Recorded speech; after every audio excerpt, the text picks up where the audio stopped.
जीव आत्मा स्वयं कार्य करता है और उसका फल भी उसे स्वयं ही भोगना होता है। वह स्वयं ही विभिन्न योनियों में जन्म लेकर संसार में भ्रमण करता है और स्वयं ही अपने पुरुषार्थ से संसार के बंधनों तथा आवागमन के चक्र से छूटकर मुक्ति को प्राप्त करता है। आचार्य के अनुसार व्यक्ति जिस कर्म को करता है उसके अनुसार ही उसे कर्मों का फल भोगना पड़ता है। कर्मों के फल के अनुरूप ही उसे दुख और सुख मिलता है। वह स्वयं ही अपने कर्मों के अनुसार संसार में विभिन्न योनियों में जन्म लेता है और जन्म मरण के चक्र में पड़ा रहता है।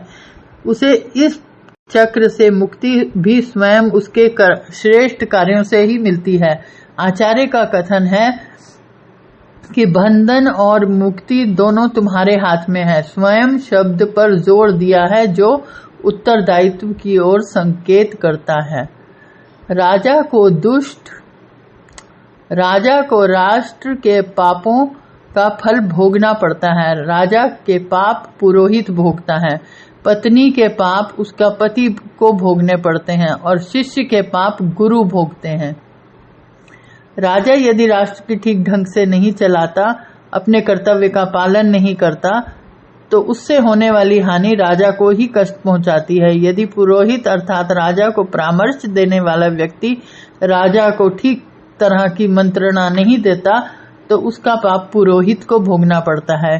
स्त्री यदि कोई बुरा कार्य करती है तो उसका पति दोषी होता है। इसी प्रकार शिष्य द्वारा किए गए पाप का वहन गुरु को करना पड़ता है। अधीन द्वारा किए गए पाप का भागी स्वामी होता है। ऋणी पिता अपनी संतान के शत्रु होता है। यह स्थिति बुरे आचरण वाली माता की भी है। सुंदर पत्नी अपने पति की और मूर्ख पुत्र अपने माता पिता का शत्रु होता है।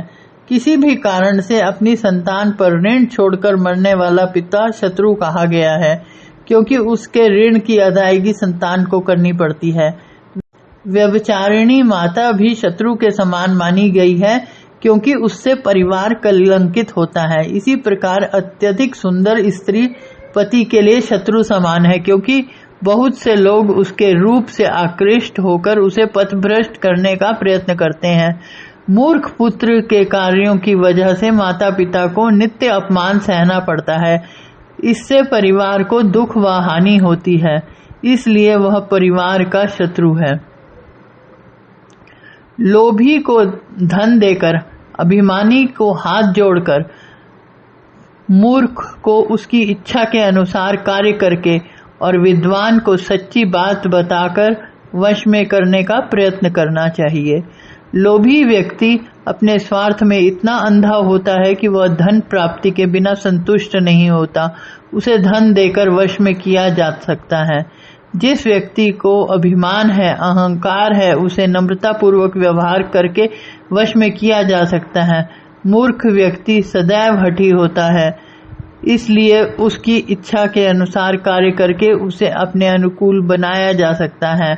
और विद्वान व्यक्ति को वश में करने का सबसे सही उपाय यह है कि उसके वास्तविकता से परिचित कराया जाए।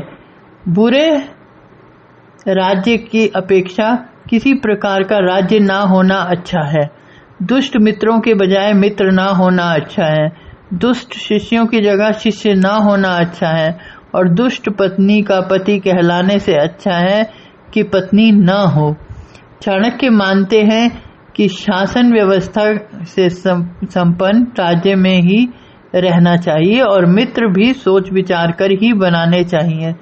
गुरु को भी चाहिए कि परख कर शिष्य बनाए तथा दुष्ट स्त्री को पत्नी बनाने की अपेक्षा अच्छा है कि विवाह ही न किया जाए।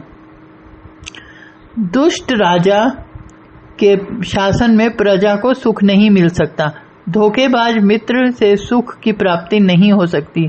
दुष्ट स्त्री को पत्नी बनाने से घर में सुख और शांति नहीं रह सकती। इसी प्रकार खोटे शिष्य को विद्या दान देने वाले गुरु को भी अपयश ही मिलता है। व्यक्ति को शेर और बगुले से एक मुर्गे से 4, कौवे से 5, कुत्ते से 6 और गधे से 3 गुण सीखने चाहिए। इस संसार की प्रत्येक वस्तु और प्रत्येक प्राणी हमें कोई न कोई उपदेश दे रहे हैं। इन गुणों को सीखकर जीवन में सफलता, उन्नति और विकास किया जा सकता है। आगामी 4 श्लोकों में ऐसे ही कुछ गुणों का वर्णन किया गया है।